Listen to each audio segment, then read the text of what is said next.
I had a client I hadn't talked to in 6 years because I'm a high D. I lost my scratch paper that had all the numbers on it. No, I'm just kidding. They were getting all the stuff from me. He literally called me one day, right, as I was putting this event together. And he said, I saw the video for your free event, and I've been wanting to call you. Because of that phone call, I'm selling 3 houses in the Bay Area. I'm going to move about $1.7 million worth of money from there up to here. And then he said, my mom's getting old, and she can't work the property that she has in Carmichael. 2 acres, 4,000 square foot home. Don't go back looking at county records, okay? It's mine, okay? So here I am trying to find ways to bring high value to the brokerage community, right? Giving. And now we're talking about, what is that? 3.3. I mean, I haven't even looked at the comps in Carmichael. I'm thinking that's probably going to be about $1 million. Would you say? Yeah. 2 acres in Carmichael, about 4,000 square feet. So I'm looking at potentially, how many meals? 1 million or more than 1 million? What do you think? So I'm looking at maybe, fair to say, maybe $4 million? Yeah. $4 million. And why did they call me? Because they saw a video clip of me trying to give back and to serve at such a high level that what happens? People want to serve you back. I was like, sure, no problem. Sure, I can do that. Last night I'm getting everything ready, and I'm like, yeah, no problem. We're good. My eyes are open. I said, I wish the call could be over because I have to get back to what I'm doing, you know. So that's huge. What are your big ideas as we're moving forward? Big ideas. Just give me a quick, just do 2 minutes of big ideas. Practicing my role playing. What's that? Practicing my script more. Got it. Practicing your scripts more. Okay. Awesome. Practice more. Awesome. What else? What else is your big ideas that you've gotten so far? Talk more. Okay. Standing out from the crowd. Standing out from the crowd. Okay. The subtleties, right? The subtleties in standing out. What else? So the big takeaway for today, for me at least, was asking the client, envision yourself a year from now, and what did I do right? So Chris said, envision your helping your client envision what the experience is like 1 year from now. Just so you know, that is the most powerful script I have ever put together. I used to sell coaching programs on a yellow pad of paper. I would meet somebody at a coffee place. Didn't have any business cards, didn't have any website, and we were sitting down to do coaching. And I would ask them, you remember that? I would ask them, so 1 year from now, what would have to happen for you to feel you made the right decision for hiring me as your business coach? And they would tell me. And then when I was done, I'd look at the paperwork and be like, well, let's set a follow-up appointment, and I'm going to custom tailor a plan with exactly what you want. Instead of me coming up with what they have an idea what they think they need, right? But then I know what they need, and that's how I would do it. And it worked well. You like that one, huh? That one's going to cost you. If I say it one more time, it's going to cost you. 1 year from now, you bought a home, and you've moved into the home. What would have to happen for you to feel that you made the right decision by hiring me?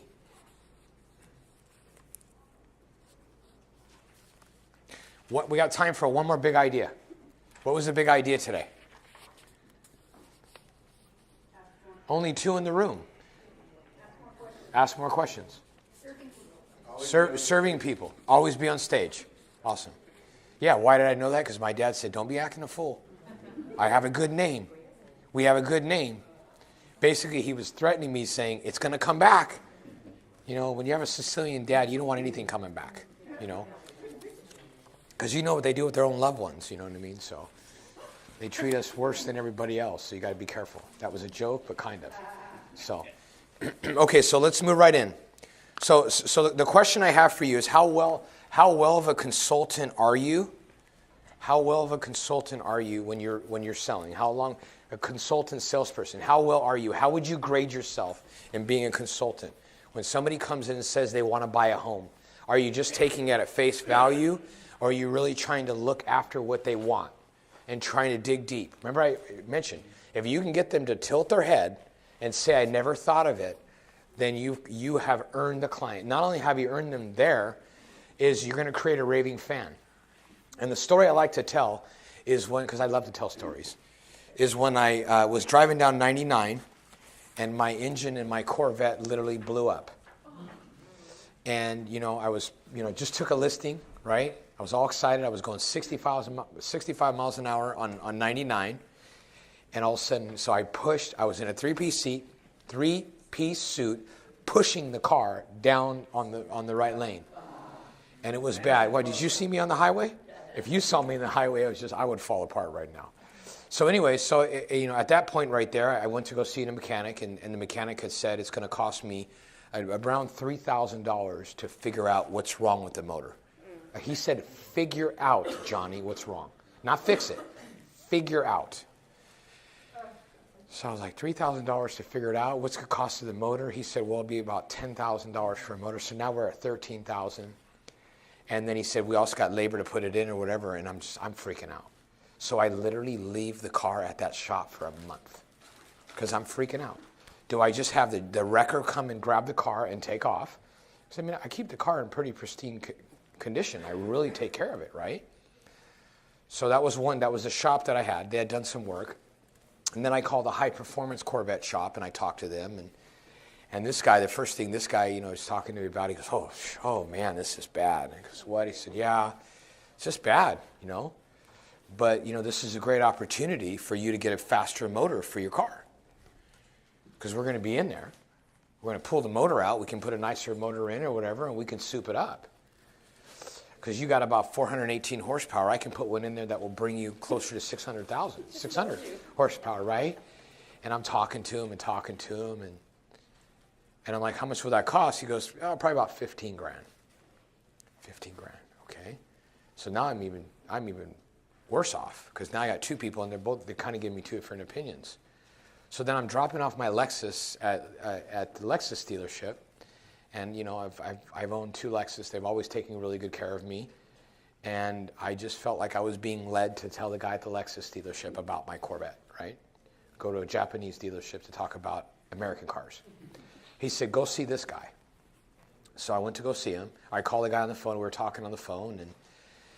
And he just started asking me questions. He goes, so tell me a little bit about your driving style. So I'm telling him about driving style. And he's like, so what are you looking for? And just keeps asking me questions about it. He goes, you don't seem like a guy that's always speeding around. Looks like you probably just do it, just to enjoy it on the weekends or whatever. I think you should just get the same motor that you already had. Because the thing is, because I'm like, should I upgrade? He goes, you can, but really everything in your car is designed for the motor that was in. So if you start upgrading, you're just going to end up breaking stuff. You're going to have more issues. And I don't really think that's right. I said, well, how much is a new motor? He goes, a new motor would be about 10 grand, but I don't think you need a new motor. To be honest with you, there's a company in the Midwest that rebuilds motors. So their specialty is they take the motor and they look at all the problems that the manufacturer hasn't fixed. They fix those problems.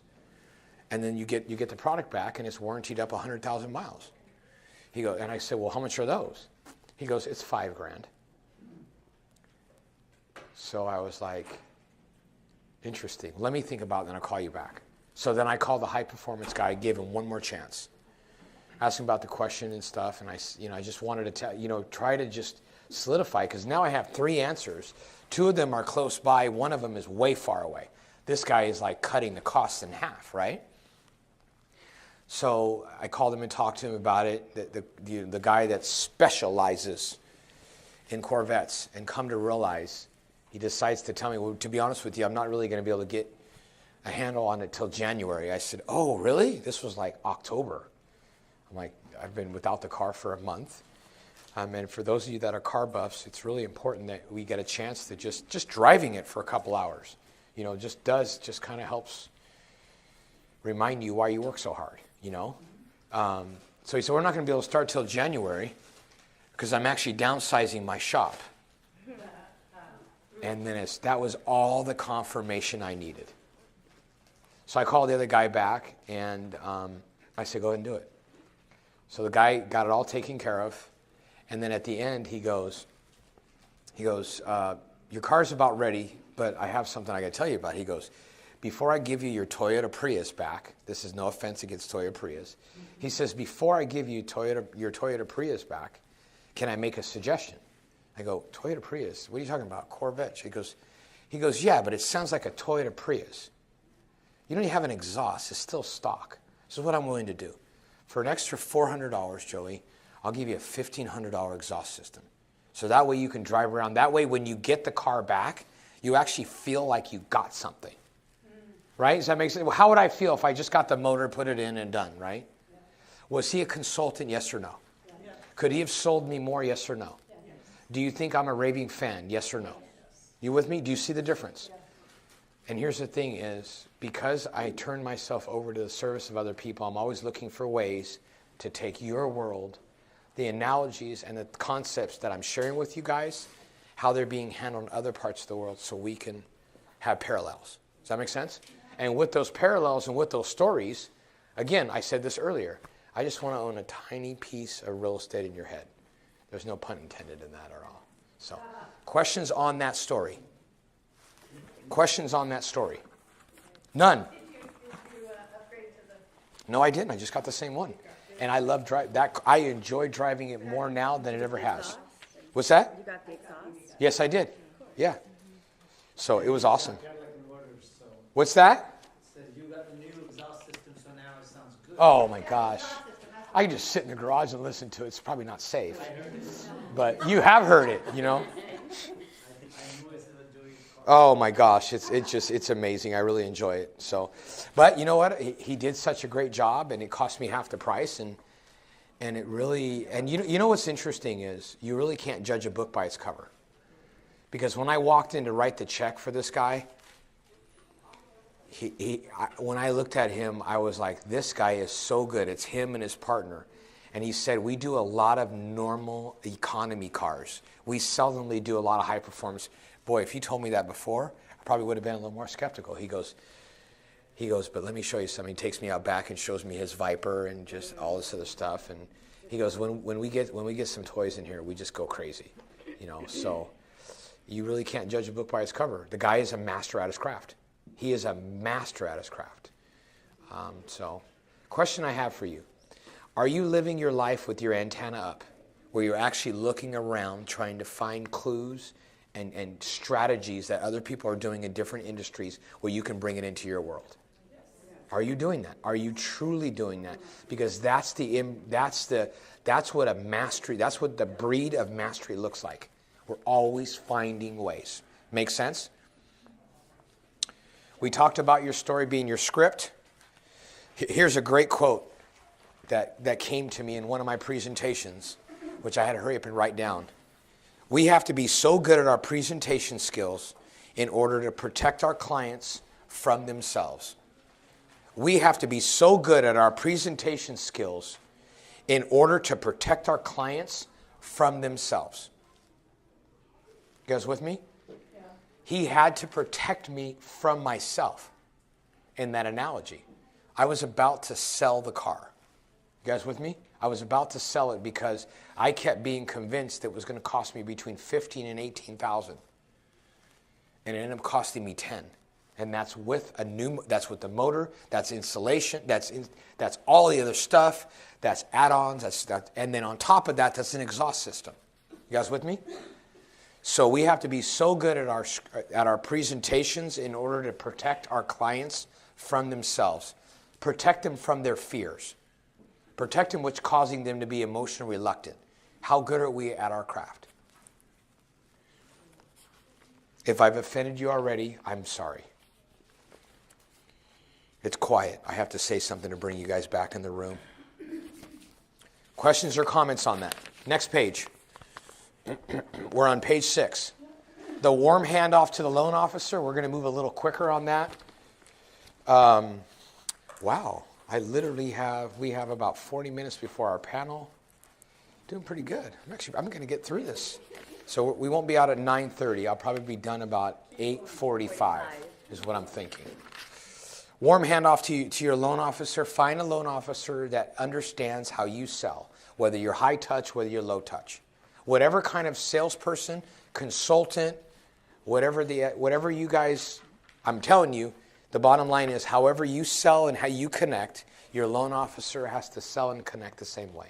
If you guys are doing it both different ways, if you're high touch, Johnny, and they're not, it's not going to work because they're used to you, right?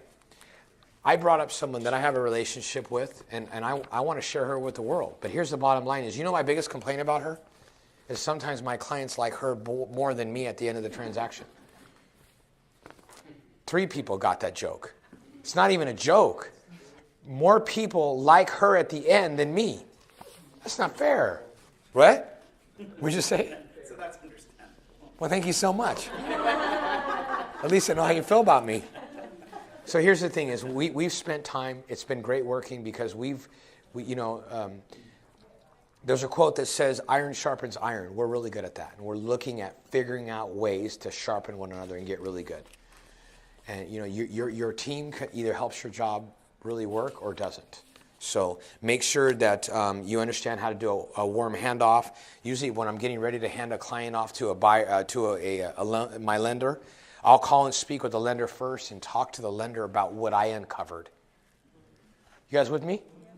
So Johnny, if I'm going to uncover all this stuff from you, why am I going to make the lender do the same thing? Exactly. So what if I do this? What if I take everything I've uncovered from you and then I give it to her and she keeps uncovering? Are we better off? Are you going to experience a better experience, right? Because now I've done uncovering, and then she's done uncovering, and then together, right? So I'll call her and give her the rundown. If English is a second language, I'll tell her, listen, stop speaking like you're addressing the U.S. Congress. Because this person, English is not there. You're not really good with English. So slow it down a little bit and just connect with them. Because a lot of times we really feel like we have to sound smart. Does that make sense? What I say earlier, it's about connection, not... 2 people heard that.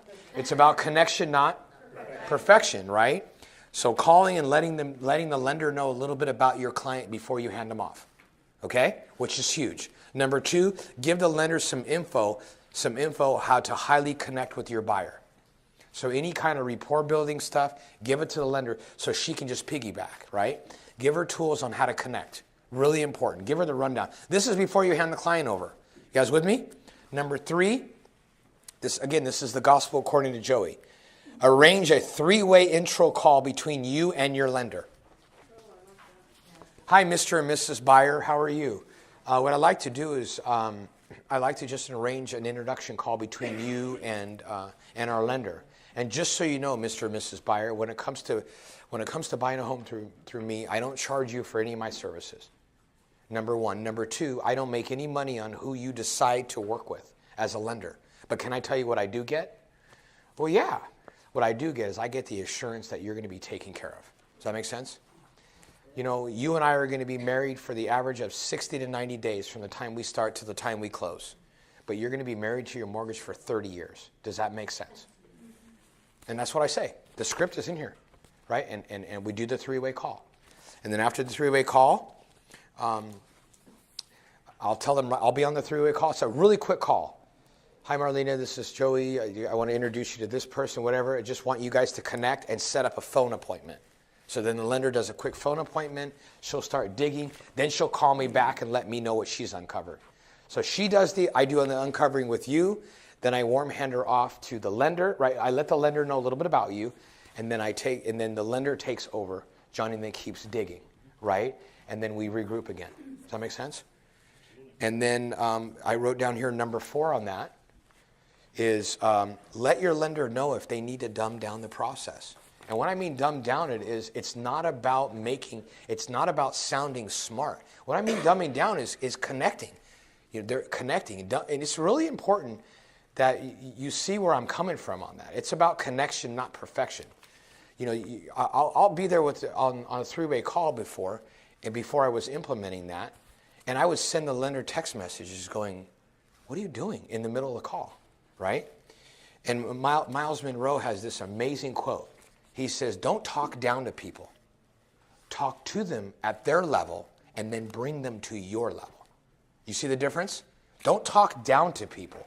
Talk to them at the level they understand, but then bring them to your level. Does that make sense? If you're educating someone, are you bringing value? If you're educating someone, are you making the home buying process easier for them? Yes or no? Yes. If you're educating someone, are you helping them be more confident in making decisions about buying real estate? Yes or no?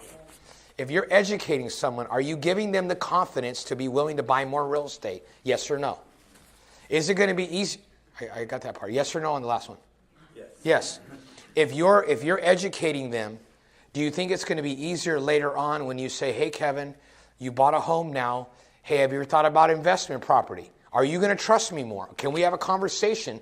He might be scared out of his mind for the idea of having another mortgage he might be looking at getting. But I've educated him. Does that make sense? So when I say dumb down the process, I don't mean anything other than making sure that you are doing everything you can to connect with that buyer. Does that make sense? If you don't dumb down the process, are you losing rapport with them, yes or no? Yes. Are they going to not work with you, yes or no? Yes. Why would they not want to work with you? Because they don't understand. They don't understand. And guess what? Especially with English as a second language, they're afraid to admit that they don't understand. And it doesn't have to be Even the if they do. language issue. Some people just don't understand the process. I'm just giving you an example, but you're right. You can tell when you're talking to someone, you can tell. And I'll be on the phone, walking, because I love to walk on the phone. I walk up on top of the rocks of the fountain on the pool, and I just walk around, and I'll be out there for like 3-4 hours making calls, and I'll just walk up and down the rocks. And then, all of a sudden, I'm like talking, and I'm dumbing down the process. And, somebody would be around me going, who are you just talking to? I said, well, I didn't think that they were going to understand at that level, so I wanted to simplify. And that's all I mean is simplify. But I know if I say simplify, you're not going to remember. If I say dumb down the process, I really feel that you'll retain it more. Questions on that? Next part of that, share the love and close the deal. Moving your buyer to your lender. So if you meet a buyer, Maylee, this is for you. This means I'm working with a buyer that didn't want to work with the other agent. So this is perfect for you. This part was written just for you. Because you don't need to worry about moving your buyer to your lender if they're your buyer to begin with, right? Usually that would happen if it's somebody else's buyer, and I call them a wounded buyer. I love wounded buyers. Wounded buyers are looking for homes month after month after month. So guess what? They're frustrated and they're ready for a professional. Usually wounded buyers, we can get them in homes even faster than a regular buyer. So how do I do that? Is if they say they have a lender, I just talked to them a little bit about that. How's that going? I disclose the fear of using a wrong lender. I'm not saying anything bad about their lender. I disclose their fear. At the end of the day, if you choose a wrong lender, Mr. or Mrs. Buyer, you're the only one that's going to lose. Well, what do you mean? Well, you got an appraisal, you got home inspections, you'll be about out $1,000. Let me tell you right now, the climate in the market, things are happening really fast. Can I tell you why that concerns me? Well, what do you mean, Joey? It concerns me because people are taking shortcuts. And I don't think it's in your best interest to work with a lender that's just giving you a pre-qualification letter. You want to work with a lender that's going to fully qualify you. And then we'll find a home that is fully qualified. You need to be fully qualified. What do you mean by that? If they're giving you a pre-approval letter, that's not enough. So what I'll ask them after that is I'll disclose that I don't get any money being paid by the lender, right? Go back to that same thing again, so that way they know there's no financial interest. That script is disclosed that you don't get paid from the lender. Is this a fill in the blank? This is a fill in the blank, see? So number one of that piece, the second piece, number one is disclose the fear of using the wrong lender. And then second part of number one is who loses if the deal falls apart. I just talked to you. The buyer ends up losing, $1,000? Could be even more, right? Depending on how many inspections. Number two, on the fill in the blank, under share the love and close the deal, is disclose that you don't get paid from what lender the buyer uses. You don't get paid. But what you do get is assurance that the deal will close. That's part B of number two. Guys with me? Number three, sell the accountability that your preferred lender has with you. Sell the accountability that your preferred lender has with you. What do I mean by that? Mr. and Mrs. Buyer, the lender I'm referring to as a possible second opinion for you, she has a lot of accountability. What that means to you and how it benefits you is if she makes a mistake on your loan, she loses all my business. Can you see why that would benefit you? Yes, it would. Great. And the next point was really good about using my preferred lender, Mr. and Mrs. Buyer, is you're on the top of the stack. So talking about being on the top of the stack, you're not being pissed. You ever worked with an internet lender and like every time you call them, you're talking about somebody else about the loan because you don't have one person to talk to? How do you ensure that you're on the top of the stack and that buyer it has priority? Okay. Number 5, use the second opinion conversation to move your buyer. Mr. and Mrs. Buyer, we're going to be married for 45 to 60 days during the buying process. You'll be married to your loan for about 30 years. Do you think you deserve a second opinion? No, I don't want a second opinion. I only want one opinion. They usually don't say that.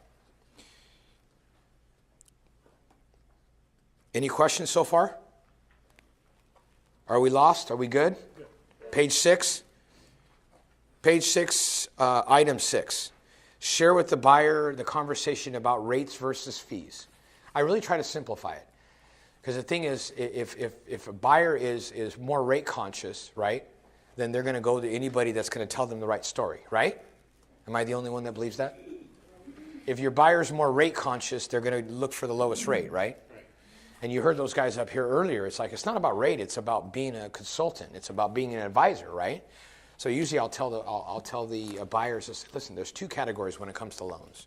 You'll have a cheaper rate and you'll have higher fees.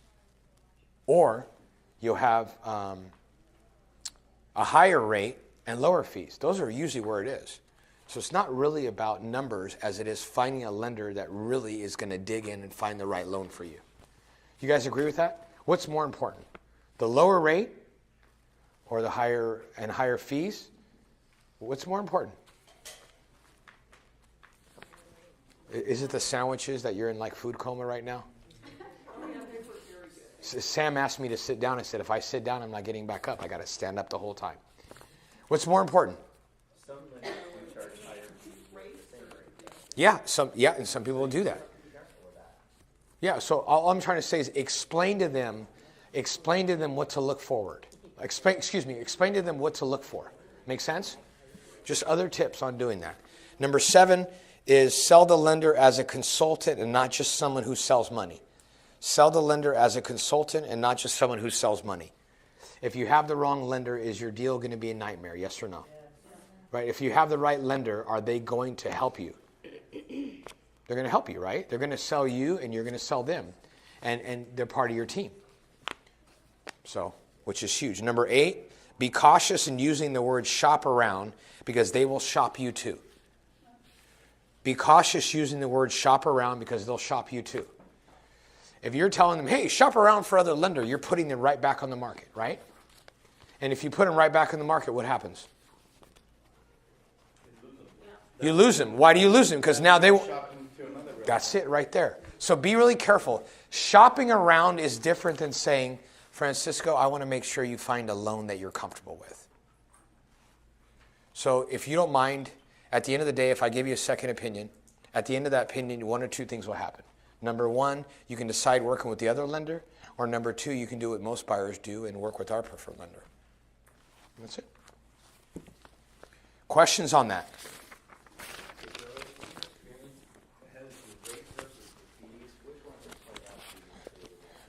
It usually, when you start consulting and doing consultative with them, that goes away, Greg. It's no longer an issue anymore. Well, so when you bring it up, you say, okay, which would work to you? I just give them the idea of those. What I do is, well, here's the thing, Greg, is it's not my world, so I'm not going to spend too much time there. What I'm doing is I'm just building enough curiosity for them so I can get their mind open to a second opinion. That is my thing. When it comes to selling money, I don't sell money and I don't try to sell money because I can't sell it as good as somebody who sells money. Make sense? It's about building curiosity because and only do that if you believe that the person you're working with is going to serve them at the highest level like you will.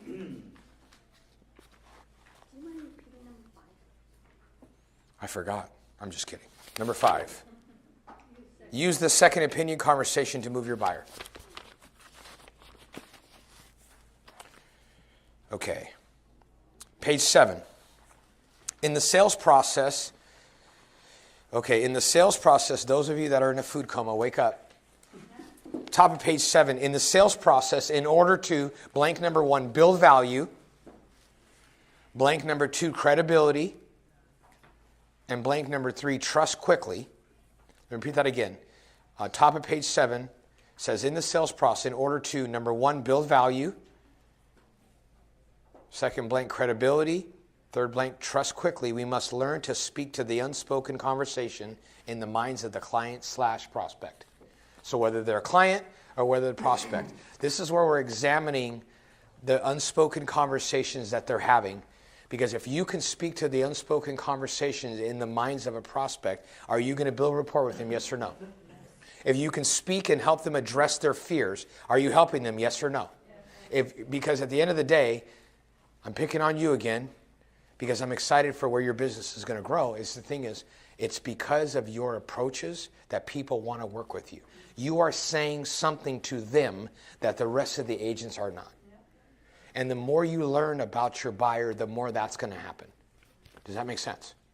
So in order to build in order to build value, credibility, and trust quickly, you have to learn more about the most common fears, apprehensions, and objections that your buyers have. In my opinion, the fears and apprehensions are more important than the objections. Objections really quick. Will you cut your commission? No, I won't. You know what I mean? It's easier to overcome. Objection usually is just a question that they have. Is it the right time to buy? Or, I don't think it's the right time to buy. That's easy. But when you're talking about the fears and apprehensions, those are things that have a grip on them. Does that make sense? And the reason why they're not moving, the reason why they're having what we talked about earlier, emotional reluctance or fear to act, is because no one has helped them cross the threshold from their fear to being comfortable. Does that make sense? You guys just left a room. You're in a transaction you had a while back, and you just found a place that you could have done better, right? Come back to the room because we have a little more work to do. Okay? Can you come back? You guys with me? Yeah. So let's talk a little bit about this. Is the gospel according to Joey. These are just some of the fears. It's up to you to take it to the next level and to dig. Number one. It's like I feel like it's like Saturday Night Live. Number 10, they go down. It's kind of fun. Letterman. That's what I meant. Okay, so these are ones that I felt was the most pertinent. I don't want to make the wrong decision. Is that happening right now, yes or no? Yes. I don't want to make the wrong decision, right? Why am I doing this? Because I believe that these fears right now are the most pertinent to the season you're in right now. Does that make sense? The market season you're in. I don't want to make a mistake. People are thinking right now it's the wrong time to buy because the prices are high, right? How do you navigate through that? How do you figure out if it's the right time to buy for them or if it's the wrong time? How do you do that? By digging. What's my favorite script? Tell me more about that, right? Peeling. Number 2, can I trust the person in front of me? Is that a fair assumption to make? Can I trust the person in front of me? How are you going to build trust with them? Ask questions. What else? Give them good information. What else? What's that? Bring value. How about telling them something that they never heard before? How about getting them, because when you get them to do what, you have them. When you get them to tilt their head and say, I never thought about that, right? Just maybe I want to own 2 pieces of real estate in your head, Johnny. Is that okay? Just 2 pieces. Next, number 3, I'm afraid I won't find a home if I sell mine. I'm afraid I won't find a home. Why are we talking about this? This is a buyer's class because last time I checked, every seller is also a buyer, right? I'm afraid I'm afraid I won't find a home if I sell mine. How are you addressing that fear? Because here's the thing: is you have to address it. Just take it off the table. The good news is the average agent sells how many homes a year? 4. So they don't have a system. So it's not hard to get people to tilt their head and say, I've never thought about that. Number 4, am I making the right decision? Well, that sounds too much like the other one. No, the other one is, I don't want to make the wrong decision. And the other one is, am I making the right decision? For the SCs in the room. Am I making the right decision? Number 5, I don't know if I can do this. I don't know if I can do this. Whether that's somebody buying a home, whether that's an elderly person that's selling a home. I don't know if did you know that elderly people that are selling homes, it's stressful enough for them to think that they have to change their address? Do you know how fearful they are that all their friends aren't going to be able to find them again? You know, I tell that to them when I'm sitting across from them. Matter of fact, I'm working on one lady that's lived in her home for 60 years. You know the first thing I told her? You know what, Mr. and Mrs. Seller, I understand this is really stressful for you. Just a matter of fact of you changing addresses that you're not going to be able to stay in contact. So what I'd like to do for you is you just give me the list of names and numbers of your clients, and I would be sure glad to make sure that they stay in contact with you. Is that okay? It's from my heart. Yes. Am I doing a service, yes or no? Frank's laughing in the back, but it becomes funnier, Frank, because we've been building all day, and they're waiting for, like, the prize in the box at the end. Well, you can send all of their friends, you take that information, you send all their friends your address. That's exactly what I mean. That's exactly it. And number 6, I know the SC saying there's no number 6. Well, there's a number 6 here. Came to me this morning at 3:15 a.m. Yes. Well, you're up at 3:15. I already know that. Number 6 is I'm scared to make this transition. I'm scared to make this transition. Those are just a few fears that I believe that we have to get really good at addressing that. And there are scripts to address that. So this is where I tell you these things, and it's just more about getting you to think about that. Is how are we addressing these fears in our presentation? Are we addressing them? Are we asking? We could point blank ask them. See, the problem with fears is most of the time they don't disclose them. How many men want to admit to other people that they're fearful of something? How many men in this room do not like to disclose their fears? Am I the only one? Right? So we already know that men have that challenge, right? But people in general do. So what are we doing to do that? And a lot of times when I'm working with a client, I'll say something to the effect of, you know what, I understand this is a really stressful process, and I just want you to know we're going to take this in 20-minute conversations. And really in the beginning, what we're really trying to figure out is whether or not this move is right for you. Why would I do that? Because the note is, am I making the right decision? The other note that we talked about is, I don't want to make the wrong decision. So I'm letting them know, number 1, we don't have to do this if we figure out it's the wrong one. Does that make sense? What are you doing to address those fears? Or are you addressing them? Because if you're not addressing them, this is what it sounds like. I'm just going to wait to buy later. Right? Isn't that what it sounds like? You ever had someone, they're all excited, they call you up and cancel the appointment? Right? And there's a reason why we're going to talk about the why later. Can I trust this person in front of me? I think if you spend time mastering your craft and speaking to these places, I think trust gets built. Trust gets built because you're addressing fears, right? Or they might even say something. Jason's heard this happen several times. Thank you so much for sharing that with me, because that's a fear I've been having. Do you have them, yes or no? And then what's going on in their head if they have an agent? What's going on in their head if they're having an agent? They have the wrong one. You know what, honey? I met this real estate agent at open house. His name is Joey Satariano. His telephone number is, no, I'm just kidding. And you know what? I think we have the wrong agent. Do you mind if I ask speak to that? Nope, can't do it. No, go ahead, please. So I recently had a transaction where I was representing the buyer, right? And then, I guess whatever, close deal. And then the seller actually reached out to me. Okay. Because he liked how I dealt with the buyer's side and he saw how effective and productive I was. But he's like, you know what? I'm an investor. Take all my listings. So let me ask you a question. So I literally... So what is that? What is that? You just confirmed a principle that I shared with you guys today. What principle is that confirming? Served and deserved. No. What? She said that she was representing a buyer on a seller's, and the seller decided to work. What does that mean? That confirms what? You're always on stage.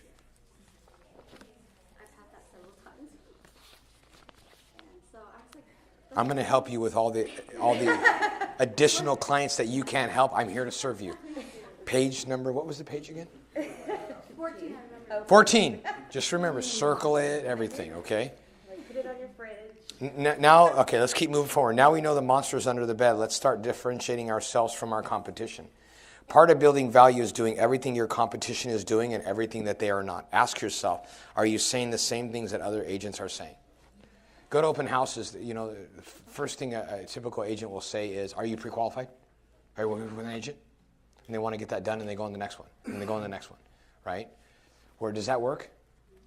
You've got to talk to a lot of people about that, right? Confrontational, asking them questions when they come to the door like that. So it's more about sitting back and figuring out how their process is going, right? Are you saying the same thing? Or are you saying things differently? Well, how do you know that? Well, go to open houses and see what everybody's saying. It's going to be a pretty short road. If you go to 5 open houses, for the most part, you'll probably get 5 similar experiences. Are you thorough in your buying process, scripts, and systems? How would you rate yourself on a scale 1 to 10 for script delivery?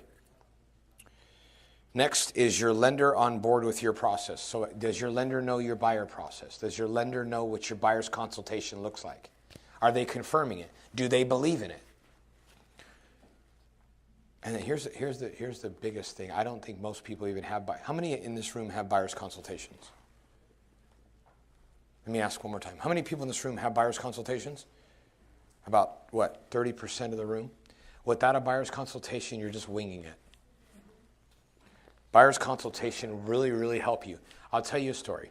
One of my business coaches, at the time that he was coaching me, was worth about $60 million. When he was a young pup, he trained under Earl Nightingale. How many people know who Earl Nightingale is? So he was just kind of a young pup, shining shoes and whatever he could for Earl to learn the speaking world. And Earl had this little stack of cards that Earl had there so he could follow, right?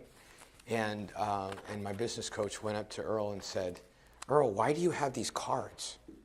You know this. You've done this 1,000 times. So Earl looks at him and says, how much are you worth? How much did you make last year? He goes, well, I made 80,000. And Earl said, I made 20 million. So until you make 20 million, don't ask questions like that. And that was it. And his thing was he needed a process to make sure he wasn't forgetting. Make sense? It's kind of a pretty big gap, right? 80,000 to 20 million. I wouldn't be asking questions. I want to see like, Inflation adjust that. yeah, exactly. Does your lender sell you effectively? How well is your lender? How well does your lender sell you? And how well do you sell your lender? Next, what can I say to a prospect that will take them off the real estate agent search market? What can I say to a prospect that will take them off of the real estate agent search market? Number one, what am I saying that is when a buyer comes into our open houses, we've talked about this, Jason, is you have to be so good at your presentation skills where at the end when they leave that open house, that if they go to another open house, they know they've been claimed. Are you with me? This is what it sounds like. Well, great. It's really great to meet with you. I set an appointment with you, right? We already have an appointment, right? We talked about open houses. We've already set an appointment, and we're all taken care of. I'll give you a free list of homes, and I'll say, Marlena, do me a favor. When you're driving around these homes, give me a call and let me know which one you'd like me to open for you. Because I want to take them off the market. I don't want them to be wandering. Otherwise, they're going to wander into the next open house, right? What can you do to tell a prospect to take them off of the real estate agent search market, whether they have an agent or they don't? I want to close, and I want to give you so much value that my competition doesn't have a chance. If they were to walk into an open house, like they start to, oh, no, it's okay. I have an agent because I have an appointment with her Monday at 4. And then what do we do after every open house, Jason? Call every client that you connect with at the open house and just say, Mr. and Mrs. Buyer, it was great to meet you. And I really look forward to meeting you at such and such day. Questions on that? Are you aware of the IRS topic 701? Yep. You like that? Yep. Are you aware of IRS topic 701? I know I'm not a tax consultant, but it's very important that you're aware of that. Who in the room knows what IRS topic 701 is? No one. I want you to grab the pen and I want you to write this down. This is that you've never heard this idea before. Just write underneath IRS topic 701. I know we're not tax advisors, but IRS topic 701 says, are you married, Chris? This month, between my wife and I, we'll be married for 72 years. Congratulations. Give him a hand. Awesome. Can we try that like one more time? 72 years? Can we try that one more time? So Chris, are you aware of IRS topic 701? The amazing thing is I had a tax practice for 12 years. Well, then I have no idea what you're talking about. Well, see, IRS topic 701, it really clearly states that since you and your wife, as long as you and your wife have been in a home 2 out of the last 5 years, you have up to $500,000 in appreciation. Okay. Just want to let you know that. Is that a topic we know about? Yes. We talk about it all the time. But do we know it as IRS topic 701? No. The answer is no. Say it again, please. The bottom of your page. Yeah, exactly. IRS. So, it's the, just for those of you that doesn't know, if you're an individual, you can have up to $250,000 in gain for primary residence. Bam, look at that. Got 2 minutes. This is great. I want to know how can you be married that way? Because my wife and I are celebrating our 36th anniversary. Oh, that's it. Thank you. That was a compliment. She's been married to me for 36. If attorneys can say we have 200 years of experience in this office, I can have 70 years of marriage. You know. Very good. No, he's not a closer. No, he's not a closer at all, right? Very good. Good story. Have I delivered on what you asked me for, Chris? You have done very well. Okay, thank you. Have I given you an approach different than what you've normally heard? You have. Okay, And I perfect. sent you a text that you'll appreciate. Oh, I love it. Can I check it now?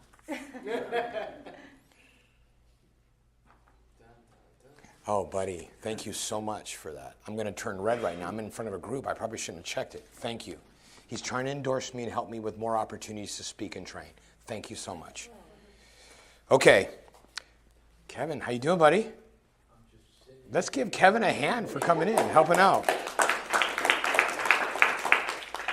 So our sponsor is going to be coming up here in about 1 minute. So just give me just two big ideas in this last section.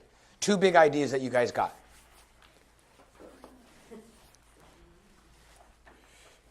One at a time, please. One at a time.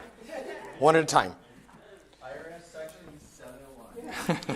Topic 701. Not I love it. I love it. Come on, I was a tax guy for 12 years. Man. Being able- Awesome. Go ahead. Being able to meet somebody at your open house and making sure that they connect with you enough to where they're going to call you on the next house they want to. You like that. Awesome. Anyone else? One more big idea, and then we. Focus on the connection, not the perfection. Awesome. You like that, huh? Awesome.